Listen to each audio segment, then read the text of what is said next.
Kuvuka umunyu kuPhakamani Sibisi ngemva kokugwetshwa lethiwe Mthimkhulu enkantolo yemantshi esifunda eVerulam. Laba babe nobudlelwano bezothando obuchazwe njengoba bunokuhlukumezana. Imantshi uSanele Hlatshwayo endlalelo ukubuyisa isigwebo umchaze njengononya olwesabekayo lona wesifazane ongakhombisanga ukuzisola futhi obengathembekile ngesikhathi ethola ubufakazi bakhe eqhubeka icala. Ngephi inkantolo iveza ukuthi yize kuthunyelwe umlayezo oshubile inkantolo inomgomo wokubhekelela nabantwana kwazise yena unezingane ezimbili kubalwa ke nonyaka esancela ibele kanye neminyaka eyisishiyagalombili eyithi ekhubazekile njengoba ke ingakwazi ukukhuluma.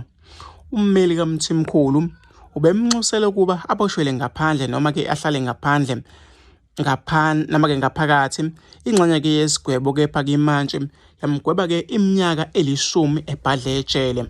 Mina ngizofisa ukuthi ngizuvula lokho nombono wakho ukuthi wena ucabangani ke ngalolu daba olukule basematheni ezinyangeni ezimbalwa ezedlule. Ahlala lapha ku comment section wakho, hla cinzela usubscribe uzothola zonke izinto esiyiphosta kuyona ke le channel.